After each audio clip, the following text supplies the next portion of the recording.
Juma Mubarak to all people. Assalamu alaikum wa rahmatullahi wa barakatuhu. Good morning or good night for everybody. Today is Jumma's day. That's why I saying Juma Mubarak.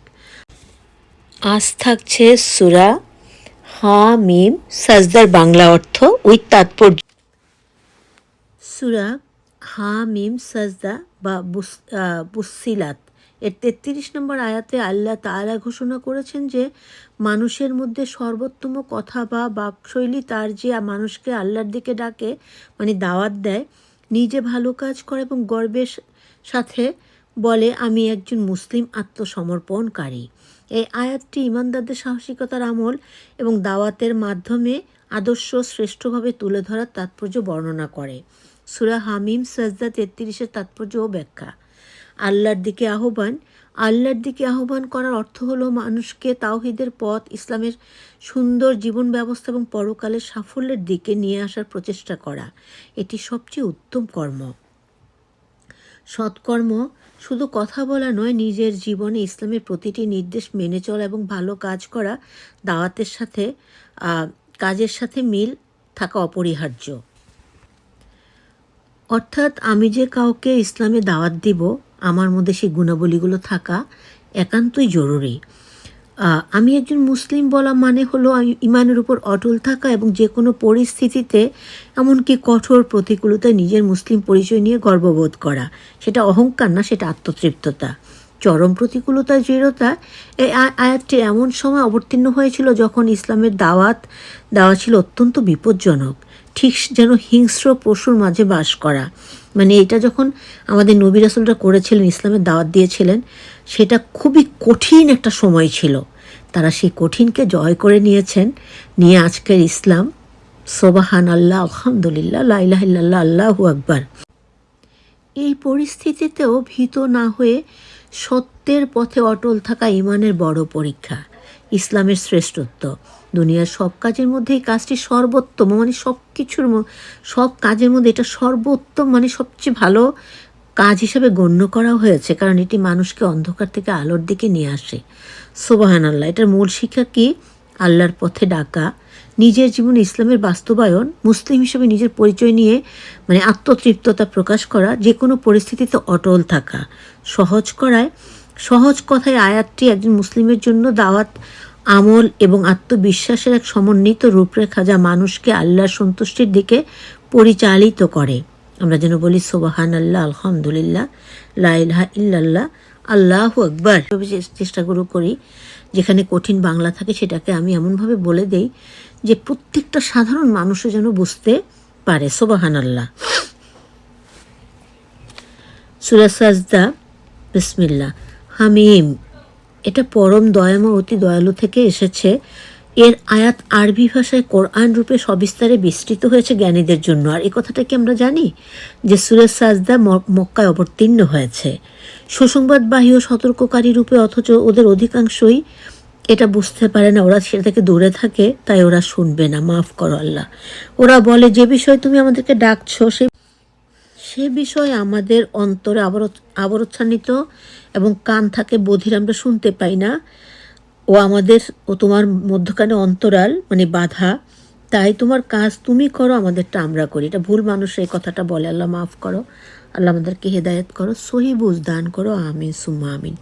বলো, আমি তো তোমাদের মতোই একজন মানুষ, আমার কাছে আসে ওহী। তোমাদের মাবুদ এক আল্লাহ, সুতরাং সে পথে চলো এবং তার কাছে ক্ষমা চাও। মুশরিকদের জন্য পরিতাপ। মানে এখানে বলা হচ্ছে যে আমি তোমাদের মতোই মানুষ, কিন্তু আল্লাহ পাক আমাকে বিশেষভাবে বানিয়েছেন। আমার কাছে ওহী আসে, আমি সেইভাবে তোমাদের কাছে ব্যাখ্যা করার চেষ্টা করি, কিন্তু তোমরা অনেকেই বোঝো না। এটাই আমাদের জন্য দুঃখজনক।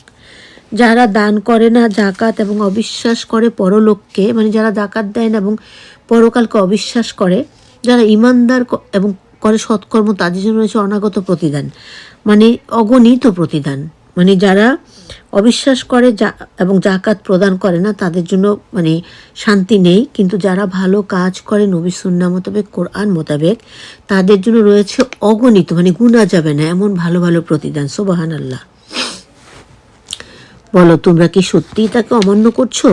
যিনি 2 দিনে পৃথিবী সৃষ্টি করেছেন, আর তার সমান কেউ হতে পারবে না। তিনি এই দুনিয়া এবং পরদুনিয়া, 2 দুনিয়ারই একচ্ছত্র অধিপতি, অর্থাৎ লা ইলাহা ইল্লাল্লাহু মুহাম্মাদুর রাসূলুল্লাহ, যেটার অর্থ আমি প্রায় সময় বলি, তোমরা সবাই জানো, আল্লাহ এক এবং অদ্বিতীয়, তার সাথে কাউকেই শরিক করা যাবে না। এবং হজরত মুহাম্মদ সাল্লাল্লাহু আলাইহি ওয়াসাল্লাম আল্লাহর প্রেরিত শ্রেষ্ঠ রাসূল, পৃথিবীর শ্রেষ্ঠ রাসূল এবং শেষ রাসূল, আমাদের পেয়ারে নবী। বলো, তোমরা কি সত্যিই তাকে অমান্য করছো, যিনি 2 দিনে পৃথিবী সৃষ্টি করেছেন এবং তার সমকক্ষ কেউই হতে পারবে না। তিনি বিশ্ব জগতের আল্লাহ। তিনি ধরাপৃষ্ঠে পর্বত স্থাপন করেছেন, তিনি এতে দিয়েছেন অনুগ্রহ, ও তিনি 4 দিনে এতে উৎপন্নের পরিমাণ নির্ধারণ করে সকল প্রার্থীর জন্য সুষম করেছেন। পরে তিনি আকাশ দিকে মনোযোগ দেন, যা ছিল ধূম্রমণ্ডলী। বস্তুত তিনি আকাশ পৃথিবীকে বলেন, উভয়ে যে আমার আজ্ঞা পালনে অনিচ্ছায় প্রস্তুত হও। উভয় বলল, আমরা আনুগত্যে তৈরি। সুবহানাল্লাহ। পরে তিনি আকাশ 2 দিনে সপ্তাহাকাশে পরিণত করেন এবং প্রতিটি আকাশের কাছে তার কর্তব্য ব্যক্ত করেন। মানে 2 দিনে তিনি সপ্তম আকাশ, 7টি আকাশ তৈরি করেন এবং তিনি তার কর্তব্য সেখানে বর্ণনা করেন। আর আমি নিচের আকাশে প্রদীপসমূহ দিয়ে সুসজ্জিত সুরক্ষিত করেছি, এটা পরাক্রান্ত বিজ্ঞানীদের বিন্যস্ত। এরা বিমুখ হলে বলো, তোমাদের এক ধ্বংসের সতর্ক করছে, যেরূপ ধ্বংসের সম্মুখীন হয়েছিল আদু সামুদ। ওদের পূর্ববর্তীদের কাছে রাসূল এলে বলেছিল, আল্লাহ ছাড়া ইবাদত করো না। তখন ওরা বলল, আল্লাহর ইচ্ছা হলে আমাদের কাছে ফেরেশতা পাঠাতেন, তাই তোমরা যা সব প্রেরিত তা অস্বীকার করি। নাউজুবিল্লাহ, আস্তাগফিরুল্লাহ। আদ ও কওমেরা দেশে অন্যায়ভাবে গর্ব অহংকার করত এবং বলতো, কে আমাদের অপেক্ষা শক্তিশালী। নাউজুবিল্লাহ গো। আর তারা কি লক্ষ্য করেনি আল্লাহ তাদেরকে সৃষ্টি করেছেন, তিনি তাদের চেয়ে অধিক শক্তিশালী, অথচ ওরা আমার আয়াতকে অস্বীকার করত। ফলে ওদের আমি অশুভ দিনসমূহের ঝড় ঝঞ্ঝা প্রেরণ করলাম এই জীবনে ওদেরকে লাঞ্ছনাকর শাস্তির স্বাদ গ্রহণ করার জন্য। পরকালে শাস্তি অতিশয় লজ্জাজনক, লাঞ্ছনাজনক, পাবে না ওরা কোনো সাহায্য। সামুদ জাতির ব্যাপারও তাদের পথ প্রদর্শন করেছিলাম, কিন্তু ওরা সৎপথের পরিবর্তে ধরেছিল ভ্রান্ত পথ। আমি তাই ওদের কৃতকর্মের দরুন লাঞ্ছনার শাস্তির আঘাত করলাম এবং বিশ্বাসী ও সাবধানীদের আমি উদ্ধার করলাম। আল্লাহ শত্রুদের জাহান্নামে সমবেত দিনে তাদের বিন্যস্ত করা হবে বিভিন্ন দলে। তারা সেখানে সমবেত হলে কান, চোখ ও চামড়া ওদের বিপক্ষে কাজকর্মের সাক্ষ্য দিবে। জাহান্নামীরা তাদের চামড়াকে জিজ্ঞাসা করবে, আমাদের বিরুদ্ধে কেন সাক্ষ্য দিচ্ছ? চামড়া বলবে, আল্লাহ সকল কিছুকে বাকক্ষমতা দিয়েছেন, আমাদেরকেও দিয়েছেন। তিনি তোমাদেরকে সৃষ্টি করেছেন প্রথমবার এবং ফিরবে তার দিকেই। তোমাদের কান, চক্ষু ও চামড়া তোমাদের বিপক্ষে সাক্ষী দিবে না? এ ধারণায় তোমরা ওদের কাছে কিছু গোপন করতে না। অধিকন্তু তোমরা ভাবতে যে তোমরা যা কিছু করতে তার অনেক কিছুই আল্লাহ জানতেন না। নাউজুবিল্লাহ। মানে ওরা ভাবতো যে আল্লাহ অনেক কিছুই জানেন না, কিন্তু আল্লাহই তোমাদের সৃষ্টি করেছেন, তিনি তো সব কিছু জানবেনই। তোমাদের আল্লাহ সম্বন্ধে এ ধারণাই তোমাদের বিনাশ করেছে, ফলে হয়েছ ক্ষতিগ্রস্ত। এখন ওরা ধৈর্য ধরলেও জাহান্নামী হবে, ওদের আবাস এবং ওরা ওজরগাহি করলেও গ্রহণ করা হবে না। মানে কিয়ামত দিবসে তখন ওরা বলবে, আমাদেরকে আবার দুনিয়াতে প্রেরণ করো। যে কথাগুলো আমরা প্রায় সূরাতেই পাই, আমরা তোমার বান্দা হয়ে ফিরে আসবো, কিন্তু সেটা তখন আল্লাহ পাক দিবেন না। তাই এই দুনিয়াতে যেন আমরা শুধরানোর চেষ্টা করি, যাতে করে আল্লাহ রাব্বুল আলামিনের কাছে আমরা সহি সুন্দরভাবে ফিরে যেতে পারি, রাসূলের সুন্নাহ মোতাবেক, কোরআন মোতাবেক চলা বলার, ইবাদত করার তৌফিক ভিক্ষা পেয়ে।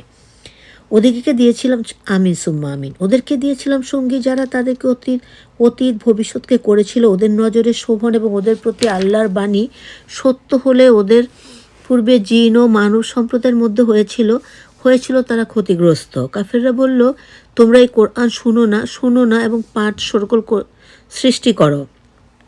কাফেররা বলল যে, তোমরা এই কোরআনের কথাগুলো শুনো না, তোমরা এখানে সরগোল সৃষ্টি করো। এটা বাস্তবও দেখতে পাই, খুবই কঠিন এবং খুবই কষ্ট লাগে মনের মধ্যে, কিন্তু কিছু করার থাকে না। যদি আমার আল্লাহ বুঝে যদি তাদের সবাইকে সহি সুন্দর বুঝ দান করেন, আমিন সুম্মা আমিন, যাতে তোমরা জয়যুক্ত হতে পারো। আমি কাফেরদেরকে অবশ্যই শক্ত আযাব আস্বাদন করাবো এবং মন্দ প্রতিদান দিব, মানে খারাপ প্রতিদান দিব তারা যা করতো তার। সে দোজকই আল্লাহর শত্রুগণের শাস্তি, তাতে ওদের চিরস্থায়ী বাসস্থান। যেমন তারা আমার নিদর্শন অমান্য করতো, তেমনি সমুচিত শাস্তি।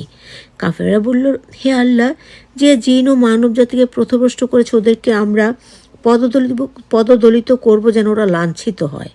যারা বলে আল্লাহ আমাদের রব এবং থাকে তাতে অবিচল, তাদের কাছে অবতীর্ণ হয় ফেরেশতা এবং বলে, তোমরা ভীত হইও না, মানে ভয় পেও না, হইও না চিন্তিত, তোমাদের প্রদত্ত প্রতিশ্রুতি জান্নাতের জন্য খুশি হও। সুবহানাল্লাহ, আলহামদুলিল্লাহ, লা ইলাহা ইল্লাল্লাহ, আল্লাহু আকবার। আল্লাহ সেই সৌভাগ্য তুমি আমাদের সবাইকে করে দিও, আর যারা মারা গেছেন তাদের করে দাও, আমিন সুম্মা আমিন। আমি পার্থিব জীবনও তোমাদের মিত্র ছিলাম, মানে বন্ধু ছিলাম, পরকালও তোমাদের বন্ধু। তোমাদের আত্মা যা চাইবে তাই পাবে এবং তোমরা যা চাবে তা পাবে। এটা হবে ক্ষমাকারী করুণাময়ের আতিথেয়তা, আমাদেরকে আপ্যায়ন করবেন এভাবে যারা জান্নাতি হতে পারবো। তার চেয়ে উত্তম কথা কি যে আল্লাহর রাহে ডাকে, সৎ কাজ করে এবং বলে আমি অনুগত বান্দাদের অন্তর্ভুক্ত। সুবহানাল্লাহ, আমিন সুম্মা আমিন।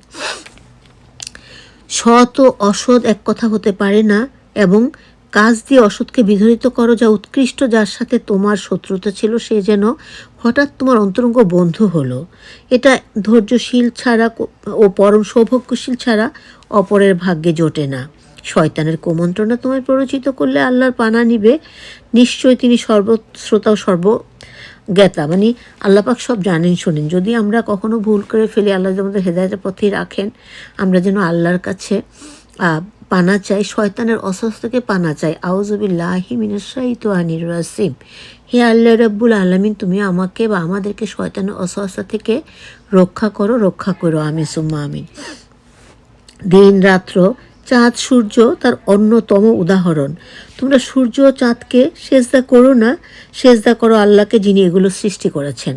আল্লাহ পাক বলেছেন, তোমরা চাঁদ বা সূর্যকে সেজদা করবে না, কোনো কিছুকে সেজদা করবে না, সেজদা করবে একমাত্র আল্লাহ রাব্বুল আলামিনকে। একান্তই তার ইবাদত করবে। যারা অহংকার করলেও, যারা তোমার রব সমীপে রয়েছে, তারা দিনরাত্র তার গুণগান গাইতে থাকে, তারা ক্লান্তি বোধ করে না। সুবহানাল্লাহ। এবং তার অন্যতম নিদর্শন, তুমি পৃথিবীকে শুকনা দেখতে পাও, পরে যখন আমি তার উপর বৃষ্টি বর্ষণ করি তখন ওরা সক্রিয় ও স্ফীত হয়ে ওঠে। দেখো, যে কোরআনে কথাগুলো লিখেছেন, কোনটাকে তোমরা বাদ দিতে চাও, কোনটা বাদ দিতে পারবে? যেগুলো এখন বিজ্ঞানীরা আবিষ্কার করছেন, কিন্তু কোরআন এটাকে বহু যুগ আগে এটাকে এমনভাবে তুলে ধরেছেন। কোরআনে কিছু সূরার মধ্যে আছে যে মানুষ বলবে, কিছু কিছু মানুষ, যে হায় আল্লাহ, এখানে ছোট বড় কিছুই তো বাদ যায়নি। সুবহানাল্লাহ। এই জন্যে কোরআনকে একটা মানুষের জন্য পূর্ণাঙ্গ জীবন বিধান বলা হয়েছে। আল্লাহ পাক সবাইকে সহি বুঝ দান করুন, আমিন সুম্মা আমিন। তিনি মৃতকে জীবনদান করেন এবং তিনি প্রত্যেক বস্তুর উপর ক্ষমতাশীল। যারা আমার আয়াতকে রূপক করে তারা আমার অজানা নয়, অতঃপর তাকে দোজকে নিক্ষেপ করা হবে, সে উত্তম না। কিয়ামত দিবসে যিনি নিরাপত্তা আসবে সে। তোমাদের যা ইচ্ছা করো, তোমরা যা করো তিনি তা দেখেন। তারা তাদের কাছে আসার পর উপদেশকে অমান্য করলো। ওটা তো সম্মানিত কিতাব, যে কোনো ভ্রান্ত ভুল বিষয়ে তার সম্মুখে বা সামনে বা পিছনে দিয়ে আসতে পারে না। এটা প্রজ্ঞাময় প্রশংসিত আল্লাহ থেকে অবতীর্ণ। সুবহানাল্লাহ। তোমাকে তাই বলা হয়।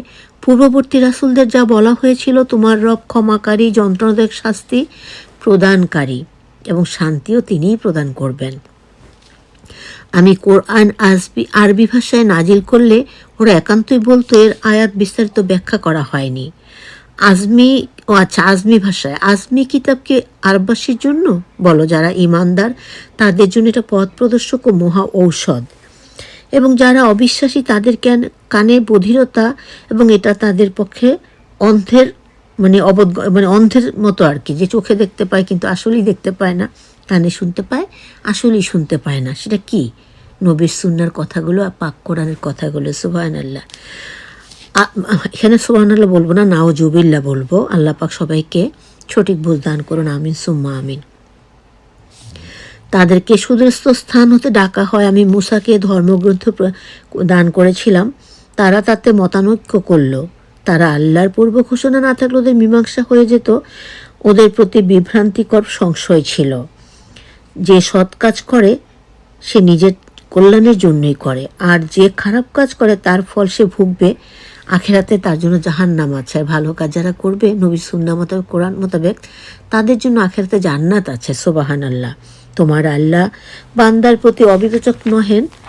কিয়ামতের জ্ঞান তার দিকে অপরিহার্য হয় এবং কোনো ফলই খোসা হতে বহির্গত হয় না এবং কোনো নারী গর্ভবতী হয় না ও প্রসব করে না তার অজানা মতে। সুবহানাল্লাহ। মানে কোনো কিছু আল্লাহর অজান্তে হয় না, আল্লাহ যা কিছু হতে বলেন সেটাই হয়। আর যেদিন আল্লাহ ডেকে বলবেন আমার শরীকরা কোথায়, বলবে আমার কাছে নিবেদন এ সম্বন্ধে কিছুই জানি না।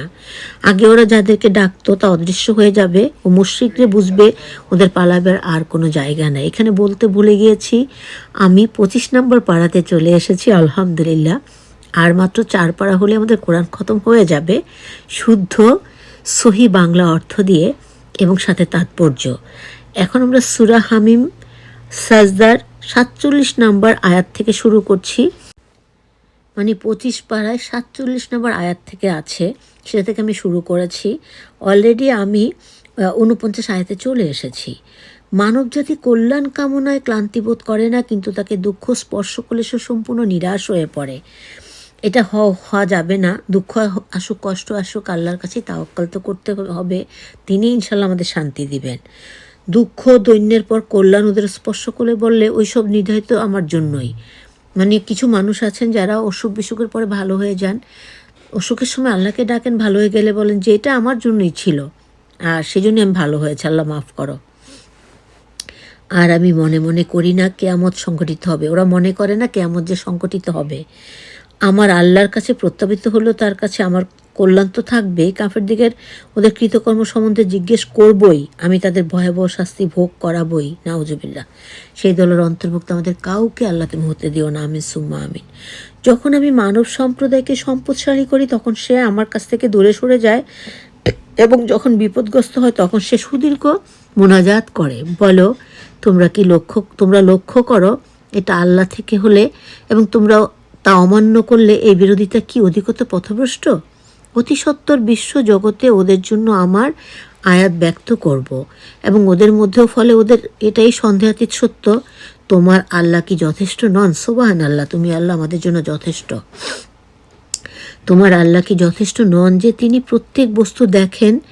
জেনে রাখো ওরা ওদের আল্লাহর সাক্ষাতে সংশয়গ্রস্ত। মাফ করো। যারা আল্লাহর সাক্ষাতে, মানে এই যে কিয়ামত দিবসে আল্লাহর সাথে সাক্ষাৎ হবে এবং বিবেচনা করে যাকে জাহান্নাম যাকে জান্নাত তিনি দান করবেন, এটা সম্বন্ধে যারা সংশয় পোষণ করে, কি ভয়ঙ্কর হবে তখন তাদের জীবন। আল্লাহ মাফ করো।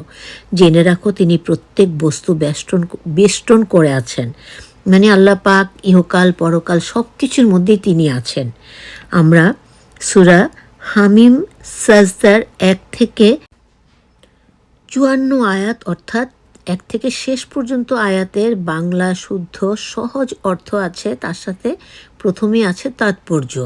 তাই সবাইকে আমি দাওয়াত দিচ্ছি, তোমরা যদি মনোযোগ দিয়ে ইবাদত করার প্রত্যাশা নিয়ে এবং আল্লাহ রাসূলের খাঁটি বান্দা এবং উম্মত হওয়ার স্বপ্ন নিয়ে এই বাংলা অর্থগুলো শুনো। আল্লাহ পাক আমাদেরকে আল্লাহ পাকের সঠিক সুন্দর পথে পরিচালিত হওয়ার তৌফিক দিবেন, সহি সুন্দরভাবে ইবাদত করার তৌফিক দিবেন এবং তার খাঁটি মুসলিম করে নেবেন ইনশাআল্লাহ। সুবহানাল্লাহ, আলহামদুলিল্লাহ, লা ইলাহা ইল্লাল্লাহ, আল্লাহু আকবার। আসসালামু আলাইকুম ওয়া রাহমাতুল্লাহি ওয়া বারাকাতুহু। Have a blessed day to everyone. Allah save everyone. Amin summa amin. Allah Hafiz.